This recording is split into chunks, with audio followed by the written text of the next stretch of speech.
శుద్ధుడా మహోన్నతుడు అయిన దేవా, ఉమ్. మాట్లాడే తండ్రి నీకు వందనాలు. ఈ వందనాలు. రోజున మీరు మాతో మాట్లాడండి. అవును మా ప్రభు. పరిస్థితిలో నీ మాటే మాకు ధైర్యము, బలము, నిరీక్షణ. నీ వాక్కు ద్వారా మీరు మాతో మాట్లాడి మమ్మల్ని బలపరచండి.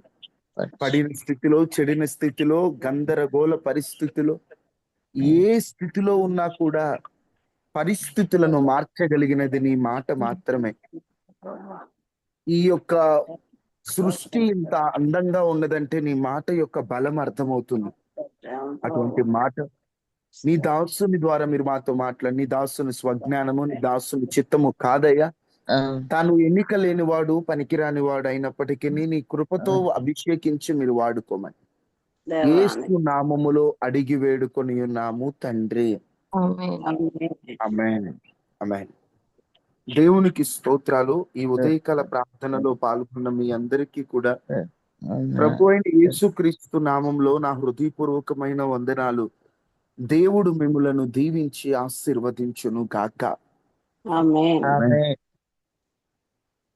జీవితం అనే ఈ ప్రయాణములో రేపేమవుతుందో మనకు తెలియదు కాబట్టి చాలా మందికి రేపటి నా భవిష్యత్తు సంగతి ఏంటి, రేపటి నా జీవిత పరిస్థితి ఏంటి, ఇప్పటి వరకు బానే ఉంది, ఇప్పటి వరకు ఏదో ఇక్కడి వరకు నడిపించుకుంటూ వచ్చాను, రేపు భవిష్యత్తు సంగతి ఏంటి, ఇప్పుడు బాగున్నాను, భవిష్యత్తులో నా పరిస్థితి మరింత గందరగోళంగా మారుతుందేమో, భవిష్యత్తులో నా పరిస్థితి ఇప్పుడు ఉన్న దానికి వ్యతిరేకమైన పరిస్థితిగా మారుతుందేమో, అసలు భవిష్యత్తులో నేను సర్వైవ్ అవ్వగలనా, సర్వైవ్ అవ్వడం అంటే భవిష్యత్తులో నేను బ్రతకగలనా, అసలు ఓ మంచి వ్యక్తిగా సాగగలనా, ఓ భవిష్యత్తు గూర్చిన భయం, ఏం జరుగుతుందో అన్న ఒక వేదన, ఏం జరుగుతుందోనేమోనన్న ఒక ఆందోళన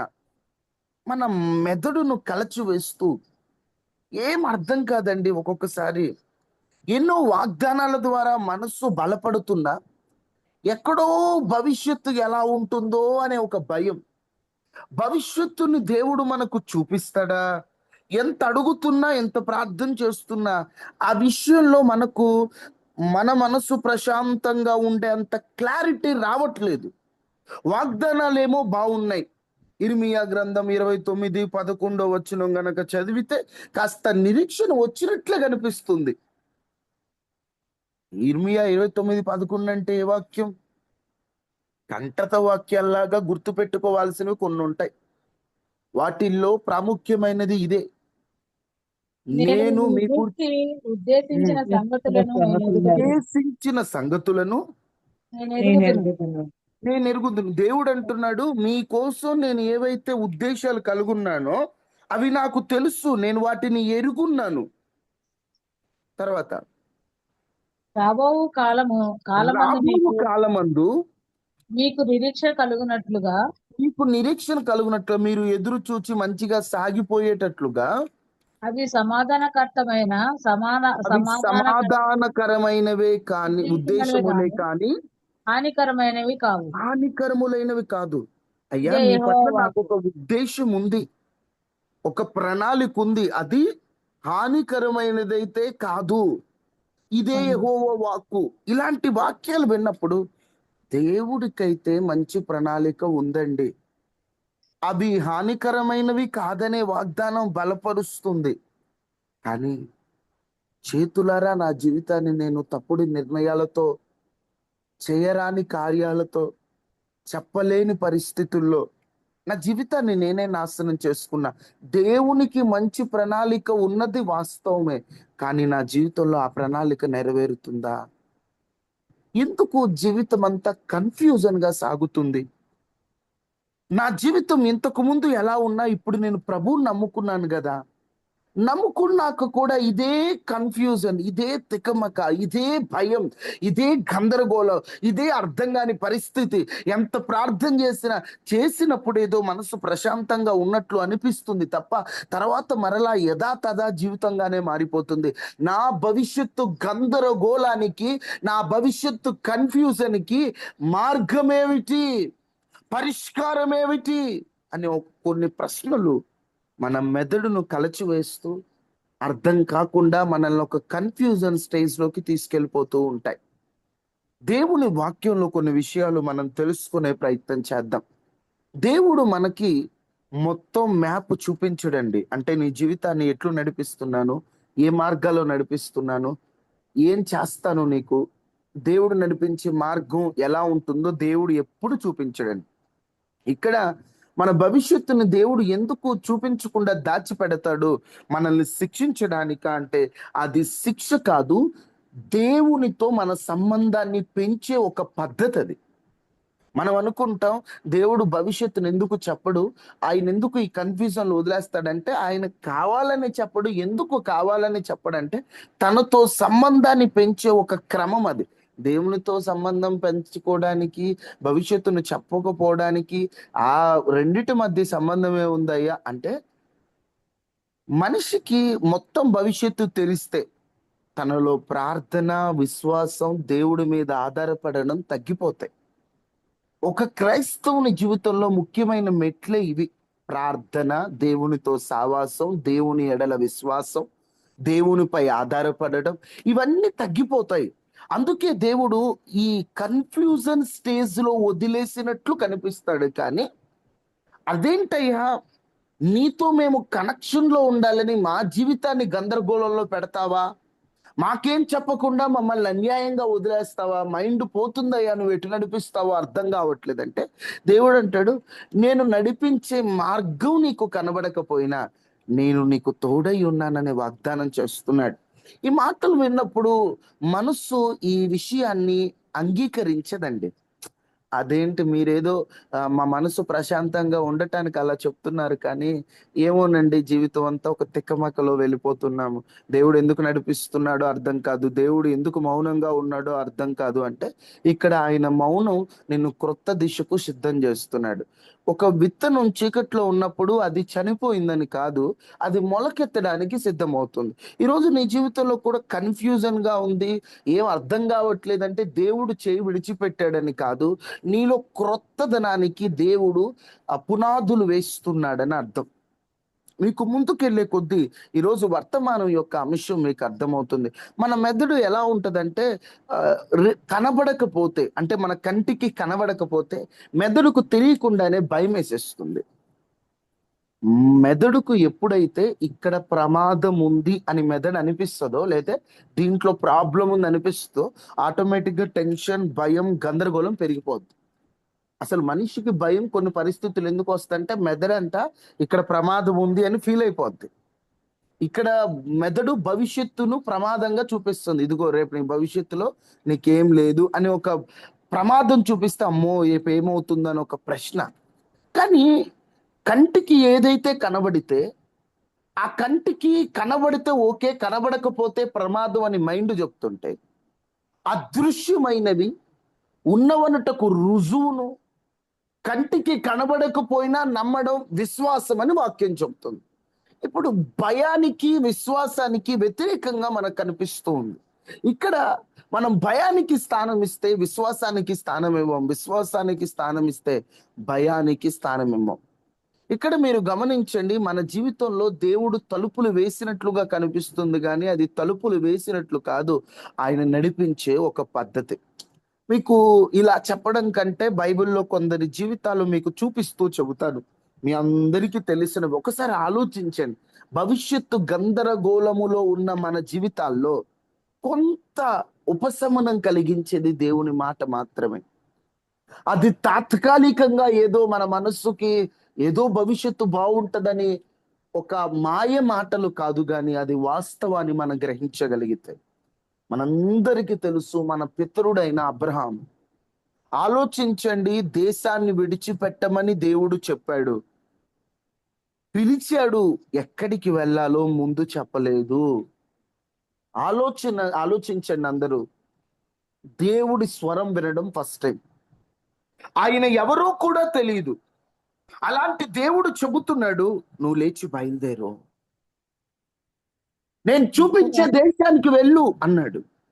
చూపిస్తేనే కదా, చూపించు దేశం అంటే నేను చూపిస్తాను. నువ్వు చెప్పయ్యా ముందు, అప్పటి వరకు దేవుడు అనే వ్యక్తి స్వరంతో మాట్లాడతాడనే ఒక క్లారిటీ లేని రోజులు. దర్శనము, దేవుని స్వరం విలువ ఇవన్నీ తెలియని పరిస్థితి. మీరు అనుకోవచ్చు, దేవుడు అబ్రహాముతో స్వరంతో మాట్లాడాడు కాబట్టి అబ్రహాంతో నమ్మాడు, మనతో అలా మాట్లాడట్లేదు కదా అంటే, స్వరంతో దేవుడు మాట్లాడడం కంటే మన పరిస్థితిలో ప్రతిసారి తన వాక్యం ద్వారా మాట్లాడుతున్నాడు. దేవుని స్వరం మనకు వినిపించుటకు దేవుడు రాసిన ప్రేమలేకే ఈ బైబిల్ అండి. దీని ద్వారా దేవుడు మనతో మాట్లాడుతుల్లా. అబ్రహాము కూడా నువ్వు లేచి బయలుదేరి అన్నాడండి. తనకి ఏమి తెలియదు. అలాంటి సందర్భంలో గమ్యాన్ని చెప్పలా, మార్గాన్ని చెప్పలా, ఎలా వెళ్ళాలో చెప్పలా, బయలుదేరి వెళ్తున్నాడు. ఒక చోటకు వచ్చిన తర్వాత దేవుడు ప్రతి చోట తనకు వాగ్దానం చేస్తూ కనాను దేశాన్ని తన బిడలకు, తన సంతానానికి దేవుడు ఇస్తాడని ఒక వాగ్దానాన్ని చేశాడండి.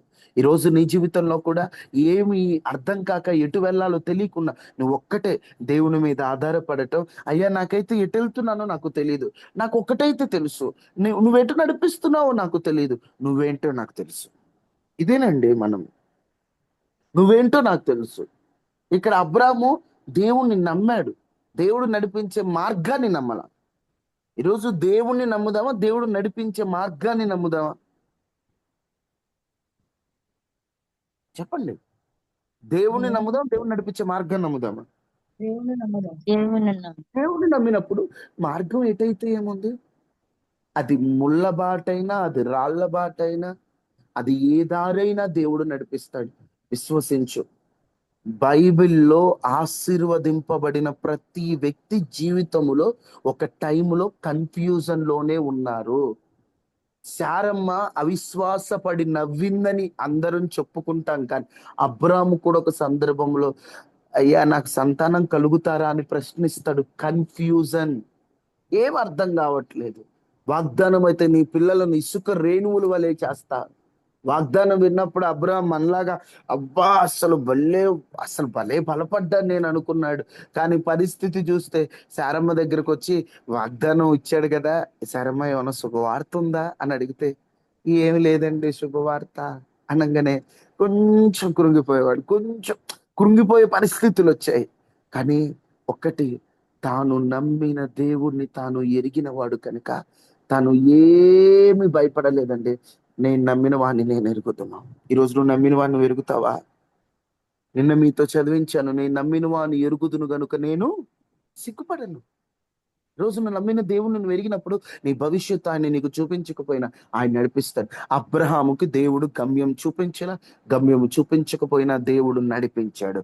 అబ్రహాము నడిపించిన దేవుడు నేను నడిపించడా, నేను ముందుకు తీసుకెళ్ళడా? అబ్రహాము కూడా కన్ఫ్యూజన్ లో ఉన్నాడు కదా. ఈరోజు నువ్వు కన్ఫ్యూజన్ లో ఉంటే దేవుడు నన్ను చేవిడిచిపెట్టాడేమో, దేవుడు నన్ను వదిలిపెట్టడం అనుకుంటున్నావు. నీ పితృడైన అబ్రహాము కూడా కన్ఫ్యూజన్ లో ఉన్నాడు. నువ్వు అనుకుంటావు అబ్రహాం అంటే విశ్వాసులకు తండ్రి అండి, ఆయన అంటే వీరండి, ఆయన అంటే పరిశుద్ధుడండి. అబ్రహాము కూడా కొన్ని విషయాల్లో పడిపోయాడు కదా. ఒకసారి వివాహం అయినాక భార్యగానే సహోదరు ఎలా అవుతుంది? మనుషులకు భయపడి అబద్ధం చెప్పలేదా? దేవుడు నేను వస్తాను ఎదురు చూడు అంటే దేవుడు వచ్చే టైంలో గాఢ నిద్ర పోలేదా? తాను పడిపోయిన తన లోపాన్ని ఎత్తి చూపించకుండా దేవుని ఎడలున్న విశ్వాసం తన లోపాన్ని కప్పేసింది కదా. యోసేపు జీవితంలో కళలు ఉన్నాయి, కానీ అసలు బానిసత్వంలోకి ఎందుకు వెళ్ళాడో తెలియదు, చెరసాల్లోకి ఎందుకు వెళ్ళాడో తెలియదు. అసలు ఏం అర్థం కాని పరిస్థితి అండి, కన్ఫ్యూజన్. దేవుని ప్రణాళిక ఏమైందో తెలియదు, అసలు చెరసాల అనుభవంలోకి ఎందుకు వెళ్తున్నాడో తెలియదు. ఒకసారి నీ లైఫ్ లో కూడా నువ్వు ఒక్కటి అనుకుంటావు, దేవుడేమో ఇంకోవైపు నడిపిస్తాడు. నేను అనుకుంది ఇది కదా, అసలు ఇటు ఎందుకు వెళ్తున్నా, అసలు నేను చెయ్యాలనుకుంది ఇది కదా, దేవుడు ఎందుకు ఇటు నడిపిస్తున్నాడు, నీకేం అర్థం కాదు. అలాంటప్పుడు నువ్వు అనుకోనని మార్గంలో దేవుడు నడిపిస్తున్నాడంటే అక్కడ నీ చెయ్యి విడిచిపెట్టినట్లు కాదు, నువ్వు అనుకోనని మార్గంలో దేవుడు నిన్ను నడిపిస్తున్నాడంటే అది నీ పట్ల కలిగి ఉన్న గొప్ప ప్రణాళిక. నువ్వు అది అర్థం చేసుకుంటావా? సరే ఆలోచించు. నీ జీవితంలో నువ్వు అనుకున్న మార్గంలో దేవుడు నడిపించట్లేదంటే అక్కడ దేవుని ప్రణాళిక ముగిసిందని కాదు, నీ ప్రణాళికను మించి నీవు అనుకున్న మార్గంలో కాక దేవుడు అంతకంటే మంచి మార్గంలో నడిపిస్తున్నాడని అర్థం. మోషే జీవితాన్ని చూడండి. 40 సంవత్సరాలు రాజభవనం, తర్వాత అడవి. అసలు ఎటు వెళ్తున్నా అర్థం కావట్లేదు తనకి. ఏమవుతుందో అర్థం కాదు. 80 ఏళ్ళు వచ్చేసాయి. వాడుకుంటాడేమో అనుకున్నాడు, ఏమీ లేదు. 80 ఏళ్ళప్పుడు దేవుడు పిలిచాడు. అంత అయిపోయింది అనుకున్నాడు. 80 ఇయర్స్ అంటే ఇంకేముంటాయండి, మాత 40 ఇయర్స్. ఆ 40 ఏళ్ళు ఏముంటాయి అనుకున్నాడు. కానీ దేవుడు తనని ఒక గొప్ప నాయకుడిగా, ఇజ్రాయేలు ప్రజలకు ధర్మశాస్త్రాన్ని దేవుని యొద్ద నుండి తీసుకొచ్చి ఇచ్చే ఒక మధ్యవర్తిగా, యేసుక్రీస్తు ప్రభు ఈరోజు మనకు తండ్రికి మధ్యవర్తిగా ఎలా లోకంలో కనిపిస్తున్నాడో, పాత నిబంధనలో మోషే ఆ విధంగా కనిపించేవాడు. అంత గొప్ప స్టేజ్ లోకి వెళ్ళలేదా? దావీదేమో రాజుగా అభిషేకింపబడ్డాడు. వెంటనే సింహాసనం రాల, మళ్ళీ గొర్రెలు కాచుకునే పరిస్థితి, మళ్ళీ పారిపోయే పరిస్థితి, మళ్ళీ గుహల్లో దాక్కున్న పరిస్థితి, ఏదో తప్పు చేసిన వాళ్ళలాగా గందరగోళంలో ఉన్న పరిస్థితి. ఏంటి, అభిషేకం ఉంది కానీ ఎన్నాళ్ళు ఎదురు చూస్తావు? ఈ రోజు నువ్వు కూడా వాగ్దానం ఉంది, ఇంకెన్నాళ్ళు వెయిట్ చేస్తావు? దేవుడు ఎప్పటి నుంచి చెప్తున్నాడు బ్లెస్ చేస్తా, ఎక్కడుంది బ్లెస్సింగ్ అనుకుంటున్నా? భక్తుల జీవితాలు చూడు ఒకసారి. వాళ్ళ జీవితాలు చూసి, ఓహో దేవుడు వీళ్ళని ఇట్లా నడిపించాడా, భవిష్యత్తు భయాలు వీళ్ళు కూడా నలిగిపోయారా? బాబాయ్ గారు చెప్పారని పోయింది ఎస్తేరమ్మ. ఎందుకు రాజభవనంలోకి వెళ్ళిందో తెలియదు, ఏం అర్థం కావట్లేదు. కానీ తర్వాత ఆమె ఒక రాజ్యాన్ని కాపాడే స్త్రీగా మారిపోయింది. బైబిల్లో దేవుడు ఉపయోగించిన దాదాపు ప్రతి వ్యక్తి జీవితంలో ఒక కన్ఫ్యూజన్ స్టేజ్ ఉంది అని నేను అంటాను. అవునా కాదా? మీరు చెప్పండి యథార్థంగా. అవునండి. అవునయ్యా. వాళ్ళు కన్ఫ్యూజ్ అయ్యే పరిస్థితులు. దేవుణ్ణి నమ్ముకున్న వాళ్ళంటే మనకు ఎట్లా ఉండాలంటే అన్ని అసలు టెన్షన్ పడే పరిస్థితుల్లా కాకుండా అన్ని సక్రమంగా సాగిపోవాలనుకుంటా. ఇప్పుడు భక్తుల జీవితంలో కన్ఫ్యూజన్ అనేది ఉందా లేదా? అంతే. ఉందండి. ఉంది. అబ్రాహాం ఎక్కడికి వెళ్తున్నాడో తెలియదు. యోసేపు ఎందుకు బాధలు వచ్చాయో తెలియదు. మోషే ఎందుకు అరణ్యంలో ఉన్నాడో తెలియదు. దావీదు ఎప్పుడు రాజు అవుతాడో తెలియదు. ఎస్తేరు ఎందుకు రానైందో తెలియదు. కానీ చివరికి వాళ్ళకున్న కన్ఫ్యూజన్ దేవుని ప్రణాళికను ఆపిందా?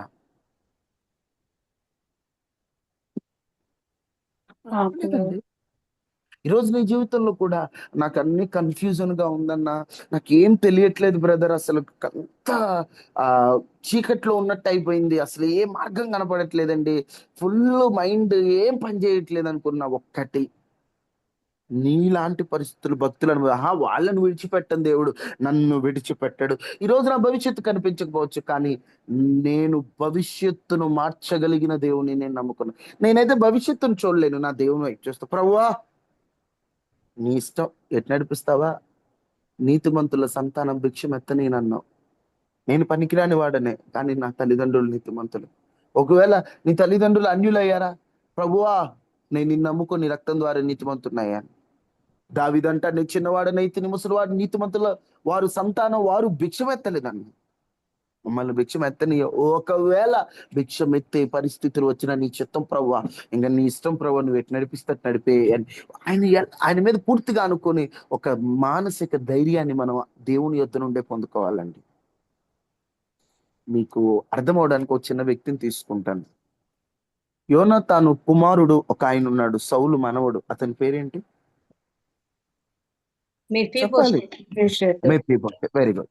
ఈ మెఫీబోషెత్ పరిస్థితి ఎట్లుందంటే, చిన్న వయసులోనే నాన్నను కోల్పోయాడు, తాతను కోల్పోయాడు.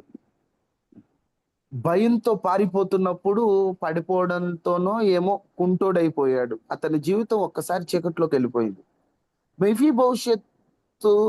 మెఫీబోషెత్ భవిష్యత్ అంతా కూడా అయిపోయింది అనిపించినట్లు ఉంది. రాజు కుటుంబంలో పుట్టాడు కానీ రాజభవనంలో లేడు. వారసుడు అని పిలువబడుతున్నాడు కానీ ఆ వారసత్వం జీవితంలో లేదు. నా జీవితానికి ఇంకేమైనా అర్థం ఉందా? అర్థం ఎక్కడిది? కాళ్ళే లేవు. ఈరోజు మెఫీబోషెత్ లాంటి పరిస్థితులు మనం ఉండొచ్చు. అంటే మంచి కుటుంబములో పుట్టాము కానీ మంచి స్థితిలో లేవు. అర్థమవుతుందా? అన్నిటికీ వారసులము అంటే నీకేంటి అని అందరు అంటారు, కానీ ఆ వారసత్వం అంటే ఎలా చెప్పాలంటే మీకు, అబ్బా నీకేందమ్మా, నీకు అయ్యి ఉన్నాయి కదా, నీకేంటి, నువ్వు హీరో, నీకేంటమ్మా అన్నీ ఉన్నాయి అంటారు. వారసుడిలా కనిపిస్తావు కానీ అక్కడ వారసత్వం లేదు. మంచి కుటుంబంలో పుట్టావు అంటే మంచి కుటుంబంలో ఉన్న మంచి స్థాయిలో లేవు. వారసుడని పిలువబడుతున్నా వారసత్వం అనుభవించే స్థితిలో లేవు.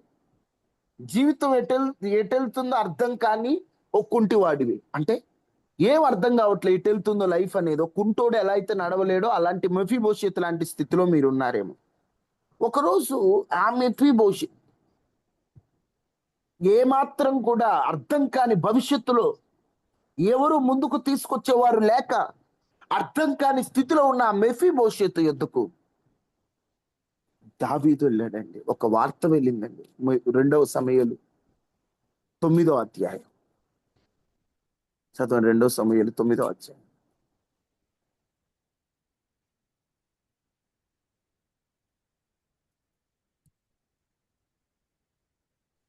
వచ్చిన చెప్పండి. ఒక్క నిమిషం, ఒక్క నిమిషం. మొదటి వచనం నుండే మనకు కనిపిస్తుందమ్మా. యోనాతానును బట్టి నేను ఉపకారము చూపుటకు సౌలు కుటుంబములు ఎవడైనా కలడాయని అమ్మా, దావీదు అడిగాడు. 5వ వచనం చదవండి. ఓకే. అప్పుడు రాజైన అప్పుడు దావీదు రాజైన దావీదు మనుషులను పంపి లోదెబారులోనున్న అమీయేలు కుమారుడగు మాకీరు ఇంటి నుండి అతని లోదెబారులో ఉన్న సౌలు కుమారుడైన అమ్మీయేలు యోనాతాను కుమారుడైన మాకీరు ఇంట నుండి అతన్ని రప్పించెను. సౌలు ఈ కుమారుడైన మెఫీబోషెతు ఈ మెఫీబోషెతు ఒక మాట ఆలోచించండి. ఎక్కడున్నాడయ్యా అంటే లో లోదేబారులో ఉన్నాడు. లోదేబారు అనే మాటకి అర్థం పచ్చిక లేని, ఆశ లేని ప్రదేశం. అంటే అక్కడ పచ్చిక ఏమి ఉండదట, ఆశలే లేని. ఇప్పుడు ఇతని పరిస్థితి ఎట్లుందంటే ఇతని ఫ్యూచర్ అంతా కూడా ఆశలు లేని, మార్గము లేని. మీకు ఇందాక చెప్పాను, రాజ కుటుంబములో ఉన్నవాడు కానీ రాజభవనంలో లేడు. వారసుడిగా పిలువబడువాడు వారసత్వంలో లేడు, మంచి స్థాయిలో లేడు. కుంటివాడు, ముందుకు వెళ్ళలేనివాడు. ఇలాంటి వ్యక్తి లోదేబారులో ఉన్నాడు. లోదేబార్ అంటే ఆశలు లేని, ఇక లైఫ్ ఏం అర్థం కావట్లే. ఎవరో ఒక ఇంట్లో ఉన్నాడు, మాకీరు అనే ఒక ఆయన ఇంట్లో ఉన్నాడు. ఎవరో జాలిపడకు ముద్ద పెడితే తప్ప ఈయనకంటూ ఏమీ లేదు. అలాంటి వ్యక్తి దగ్గరికి దావీదు పంపిన మనుషులు లోదెబారులో ఉన్న ఈయన దగ్గరికి వచ్చి మెఫీబోషెతు పిలిపించినప్పుడు మెఫీబోషెతు దావీదు వద్దకు వచ్చి సాగిలపడి నమస్కరించాడు. మెఫీబోషెతు అని ఆయన పిలిచిన వెంటనే, చిత్తమయ్యా నీ దాసుని నేనున్నానంటే ఒక భయంతో మెఫీబోషెతు ఉన్నప్పుడు దావీదు అంటున్నాడు, 7వ వచనం, అందుకు దావీదు, నువ్వు భయపడవద్దు. అయ్యా తండ్రి బాబు, అయిన యోనాతాను నువ్వు నిమిత్తము భయపడొద్దు నాయనా. ఎందుకు భయపడుతున్నావు? ఏదో ఒక భయం. ఆశలు లేవు సార్, కాళ్ళు లేవు సార్. కాళ్ళు లేకపోవడం అంటే నడవలేను సార్, ముందుకు వెళ్ళాలో తెలియట్లేదండి. కృంగిపోయిన స్థితిలో నాకేమండి, కాళ్ళను ఉంటే పని చేసుకుని బతికేవాడిని. ఈరోజు నీ జీవితంలో కూడా అయ్యా నేను ముందుకు నడవలేకపోతున్నాను అయ్యా, నడిచే సామర్థ్యం ఉన్న ఏదో ఒకటి నేను చేసి బ్రతికేవాడిని. కాళ్ళు లేనోడు పరిస్థితి ఎట్లుందో నా భవిష్యత్తు కూడా అట్లా ఉంది. ఏం అర్థం కాని స్థితిలో, ఎటు వెళ్ళాలో నడవలేని స్థితిలో నేను ఉండిపోయాను.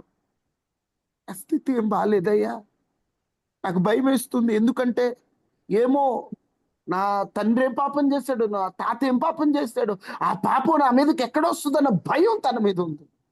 ఈరోజు నీ జీవితంలో కూడా నేను చేసిన పాపమే నా భవిష్యత్తు నాశనం చేస్తుందేమో, నా కాళ్ళు లేకుండా చేసింది అంటే నా జీవితం ఎటు వెళ్ళాలో అర్థం కాని స్థితిలోకి, నా జీవితం ఏమవుతుందో అర్థం కాని స్థితిలోకి నా భవిష్యత్తును తీసుకెళ్ళిపోయింది. ఒక కాళ్ళు లేనోళ్ళలాగా అయిపోయానని ఒక భయం ఉంటే అప్పుడు అంటాడు, నీ తండ్రి అయిన యోనాతాను నిమిత్తం నిజంగా నేను నీకు ఉపకారము చేసి నీ పితరుడైన సౌలు భూమి అంతా నీకు మరలా ఇప్పింతును, మరియు నువ్వు సదాకాలము నా బల్ల యొద్దనే భోజనము చేయదు అని సెలవీయగా.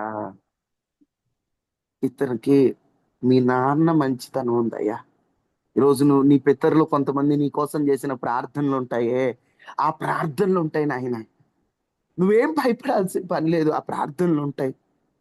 నేను మీ నాన్నను బట్టి నీకు మేలు చేస్తాను, మీ తాతగారి భూములన్నీ నీకు మరలా ఇచ్చేస్తాను. అయ్యా మా తాత పోగొట్టుకున్నాడు కదయ్యా, మరలా నాకు వస్తాయా?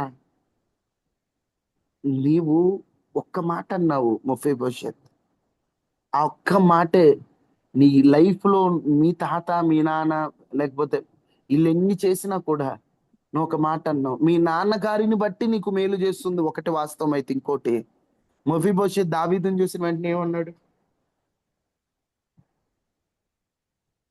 చిత్తము నీ దాసుడైన నేను ఉన్నాను అన్నాడు. అయ్యా దావీదు మహారాజా, చిత్తం అంటే నీ ఇష్టమయ్యా, నేనున్నానయ్యా నీ ఇష్టానికి తగ్గట్టు. ఈరోజు నీ జీవితంలో కూడా నువ్వు ఎట్లాంటి గందరగోళంలో ఒకటే, ప్రభువా నేనున్నానయ్యా, నీ చిత్తమయ్యా, నీ ఇష్టమయ్యా అంటే, ఆనాటి మనిషి దావీదే మఫీబోషెత్ మీద అంత కనికరపడితే, నిజ దేవుడు, సత్యవంతుడు, ఉన్నవాడు, మాట తప్పనివాడు, భవిష్యత్ గందరగోళములో ఉన్న నీ మీద జాలిపడడా? నిన్ను జ్ఞాపకం చేసుకోడా? నిన్ను చేయి విడిచిపెట్టి వెళ్ళిపోతాడా? నీ భవిష్యత్తుని అర్ధాంతరంగా వదిలిపెట్టి వెళ్ళిపోతాడా? అతన్ని అతని జీవితాన్ని ఎప్పుడైతే, అయ్యా మా తాతగారి పొలాలు మాకు ఇస్తావా, నీ బల్ల యొద్ద భోజనం చేసే భాగ్యాన్ని ఇస్తావా, చచ్చిన కుక్కలు అంటున్నాయ్యా, బతుకును కుక్కనుగా చచ్చే కుక్క వంటిన వాడనై, నువ్వు దయ చూపుటకు నేను ఎంతటి వాడను, నేనంత నా బతికేంత చచ్చిన కుక్క వంటి వాడను. ఈరోజు నువ్వు నేను పనికిరాను, నా భవిష్యత్తు బాగుపడదే. నువ్వు నాకు మంచి ఆఫర్స్ ఇస్తున్నావు, నీ బల్ల యొద్ద భోజనం చేస్తావు, కానీ నేను చచ్చిన కుక్కలాంటి చచ్చిన కుక్కలాంటి కంపు బతికేనాది, నేను బాగుపడలేనే. చచ్చిన కుక్క వాసన ఎంతో, నా బతుకు అంత గందరగోళం. అంటే దావీదు అంటాడు, చచ్చిన కుక్కలాంటి అయితే సర్లే వెళ్ళిపో అన్నాడా?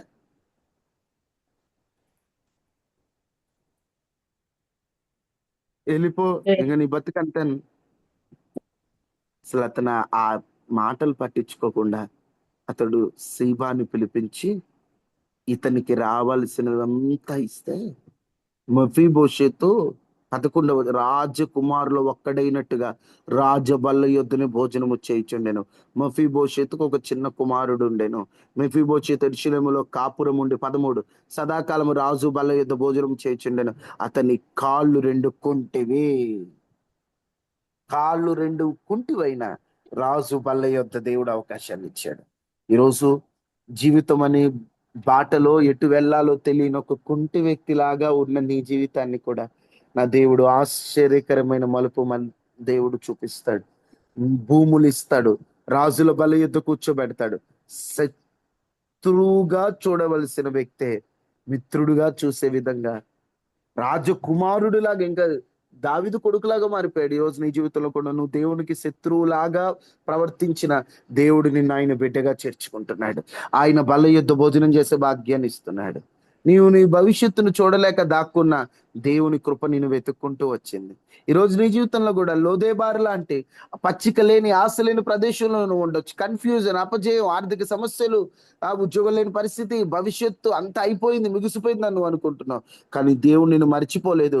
సరైన టైంలో ఆయన నిన్ను పిలిచి నీ గుర్తింపును తిరిగిస్తాడు. లోదేబారులో ఉన్నవాడిని రాజు బల్ల యొద్దకు నడిపించిన వాడు ఆశలు లేని జీవితాన్ని కూడా నడిపిస్తాడు. నువ్వు ఒక్కసారి దేవుణ్ణి నమ్మి ముందుకు నువ్వు చూడగలిగితే, అమ్మా భవిష్యత్తు గురించిన భయము, దేవుని ప్రణాళిక నా జీవితంలో ఉందా అనుకుంటే నువ్వు నీ మీద ఆధారపడద్దు. కొన్ని రెఫరెన్స్లు చెప్తాను, చదవకపోయినా గుర్తుపెట్టుకోండి. నా భవిష్యత్తు భయం నాకు వచ్చినప్పుడు నేను నా డైరీలో రాసుకున్న రెఫరెన్స్లు ఇవి.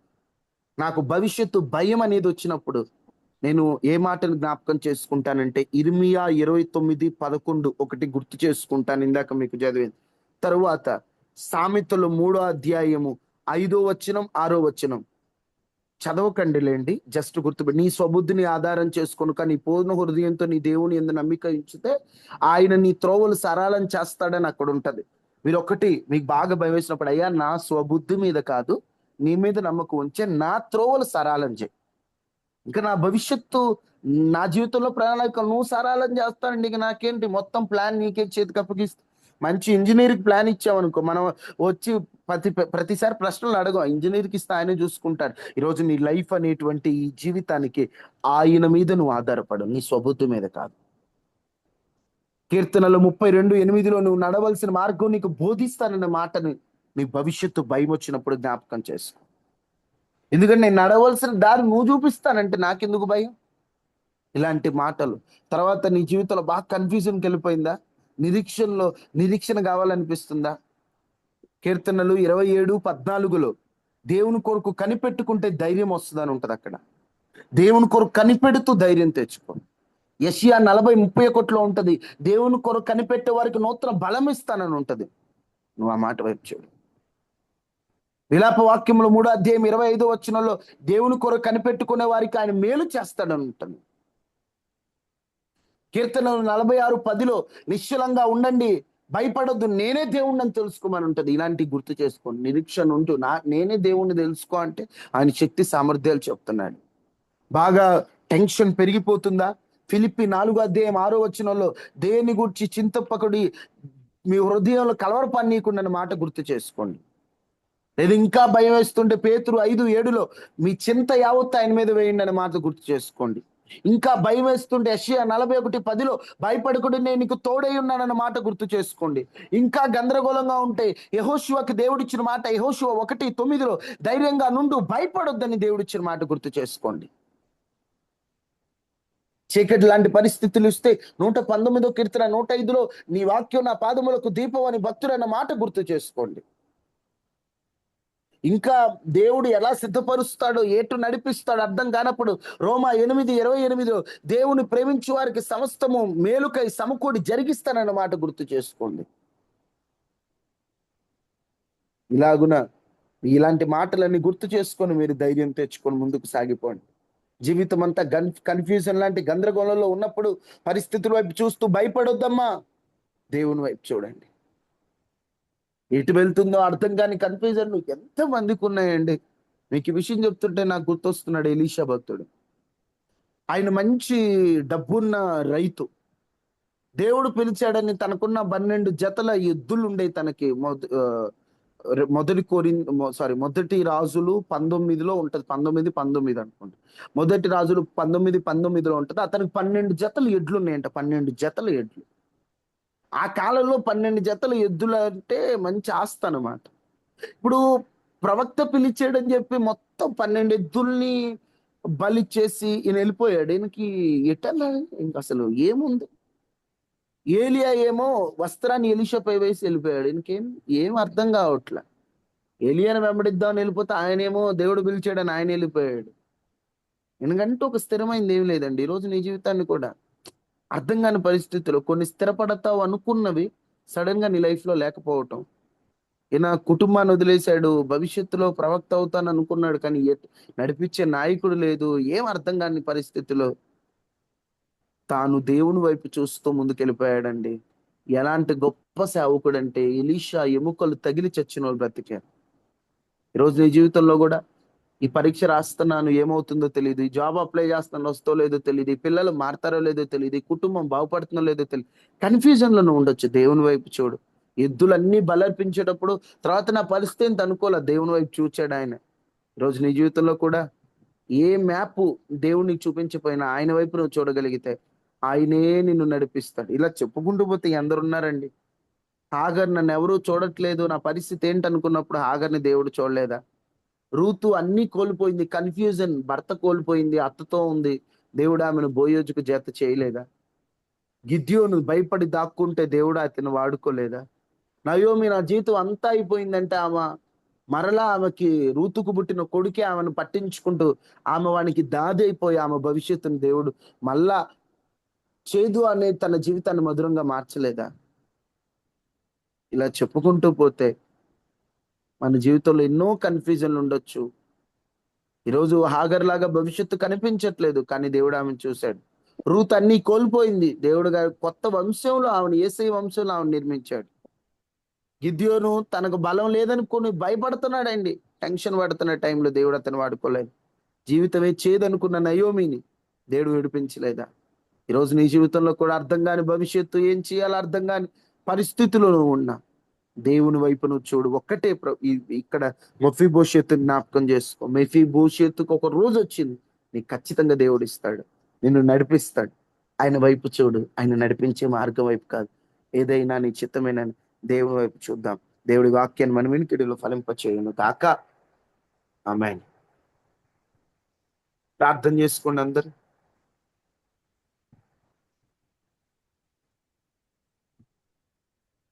ప్రార్థన చేసుకున్న భవిష్యత్తు ఏ దారిలో వెళ్ళాలో తెలియట్లేదు. అందరు ప్రార్థన చేసుకోండి.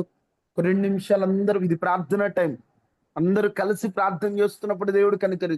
నిజమే, నేను భవిష్యత్తులో, అమ్మ భవిష్యత్తు గందరగోళంలో ఉన్నవారు, నా భవిష్యత్తు ఏంటి, నా పరిస్థితి ఏంటి, నా పిల్లల పరిస్థితి ఏంటని టెన్షన్ లో ఉన్నవారు, మనం అందరం కూడా ప్రార్థన చేసుకున్నాం. అయ్యా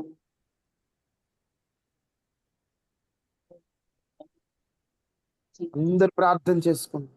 మా పాపలకు చూసి భయపడుతున్న ప్రభా, ఎవరు కూడా లెఫ్ట్ అయిపోవద్దు, అందరు ప్రార్థన చేసుకోవాలి. నీవు మాత్రమే చేయగలిగి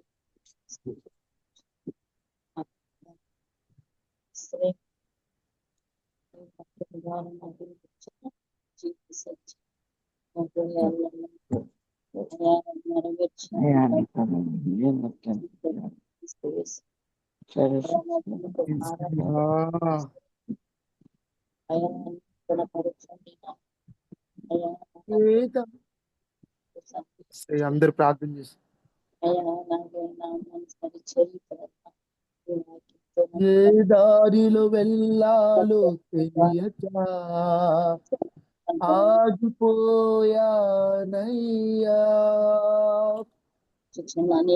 మార్గము చూపించి కరుణతో నడిపించు యేసయ్యా. ఏ దారిలో వెళ్ళాలో తెలియక ఆగిపోయానయ్యా, దారి చూపించి కరుణతో నడిపించు యేసయ్యా. సమస్తానికి ఆధారమైన యేసయ్యా, కృపతో నన్ను జ్ఞాపకం చేసుకోవయ్యా. సమస్తానికి ఆధారమైన యేసయ్యా, కృపతో నన్ను జ్ఞాపకం చేసుకోవయ్యా. ఆత్మలో కృంగి అలసిన నాకు నీవే ఆధారము, నా వేదనలో ఒంటరి బ్రతుకులో నీవే నా ఆశ్రయము. ఆత్మలో కృంగి అలసిన నాకు నీవే ఆధారము, నా వేదనలో ఒంటరి బ్రతుకులో నీవే నా ఆశ్రయము. మార్గము చూపించి కరుణతో నడిపించు యేసయ్యా, మార్గము చూపించి కరుణతో నడిపించు యేసయ్యా. సమస్తానికి ఆధారమైన యేసయ్యా, కృపతో మమ్ము జ్ఞాపకం చేసుకోవయ్యా. ఏ దారిలో వెళ్ళాలో తెలియక ఆగిపోయామయ్యా, దారి చూపించి కరుణతో నడిపించు యేసయ్యా. ఏ దారిలో వెళ్ళాలో తెలియక ఆగిపోయామయ్యా, దారి చూపించి కరుణతో నడిపించు యేసయ్యా. ఏ దారిలో వెళ్ళాలో తెలియక, అవునయ్యా, ఏ దారిలో వెళ్ళాలో తెలియట్లేదయ్యా. నీ వైపే చూస్తున్నాం కానీ దారి తెలియట్లేదయ్యా. ఆగిపోయామయ్యా, దారి చూపించి కరుణతో నడిపించు యేసయ్యా. సమస్తానికి ఆధారమైన యేసయ్యా, కృపతో నన్ను జ్ఞాపకం చేసుకోవయా. యేసయ్యా, సమస్తానికి ఆధారం నువ్వే కదయ్యా. ఏ దారిలో వెళ్ళాలో తెలియక కన్ఫ్యూజన్ ఆగిపోయాం. కన్ఫ్యూజన్ లో ఉన్న భక్తులను నడిపించినట్లు మమ్మలను నడిపించావా. పరిశుద్ధుడా, ప్రేమ కలిగిన తండ్రి, ఈ ఉదయకాల ప్రార్థనలో నా జీవితం అంతా కన్ఫ్యూజన్ లో ఉన్నానయ్యా. నన్ను నడిపించు వాడవు నీవేనయ్యా. నాకు దారి చూపు వాడవు నీవేనయ్యా. నాకు బలాన్ని ఇచ్చువాడవు నీవే. నాకు ధైర్యాన్ని ఇచ్చువాడవు నీవే. నా భరోసా ఇచ్చువాడవు నీవే అని నీ వైపు చూస్తున్నా. ఈ ఉదయకాల ప్రార్థనలో జీవితం అంటే కన్ఫ్యూజన్ లో ఉన్న మమ్మల్ని అందరినీ జ్ఞాపకం చేసుకోమని, మాకు దారి చూపించమని, కన్నీటిని తొడవమని, అవమానమునకు ప్రతిగా రెట్టింపు ఘనతనివ్వమని, నీ బిడ్డలకు తోడుగా ఉండి క్షేమాన్ని ఇవ్వమని, ఆత్మలో కృంగిన మమ్మల్ని బలపరిచి ధైర్యపరచమని, అయ్యా నీ బిడ్డలు జ్ఞాపకం చేసుకొని బలపరిచి సహాయం చేయమని. తండ్రి, మాకు ఆధారమై ఉన్న వాడవు నీవే, ఆశ్రయమైన దేవుడవు నీవే. ప్రభువా, మీరే కనికరించి కార్యం చేయమని, ప్రభువా బలపరిచి శక్తితో నింపమని. నాయన, ఎవరెవరు ఎలాంటి పరిస్థితిలో ఉన్నారో వారిని జ్ఞాపకం చేసుకునే దేవుడు నీవయ్యా. పరిశుద్ధుడు అయిన దేవుడు అయ్యా. నీ బిడ్డలకు ధైర్యాన్ని ఇచ్చి మీరు మమ్మల్ని బలపరిచి, అయ్యా మీరే మమ్మల్ని ఆదుకోమని, ప్రతి ఒక్కరికి అన్నిటిని తొడవమని, వాళ్ళ ఇళ్ళ చుట్టూ మా అందరి కుటుంబాల చుట్టూ కంచె వేసి వైరస్లు, ప్రమాదాలు, ఆరోగ్యం తప్పించి క్షేమాన్ని ఇవ్వమని యేసు నామంలో అడిగి వేడుకొని ఉన్నాము తండ్రి. ఆమేన్. తండ్రి అయిన దేవుని ప్రేమ, కుమారుడైన యేసుక్రీస్తు వారి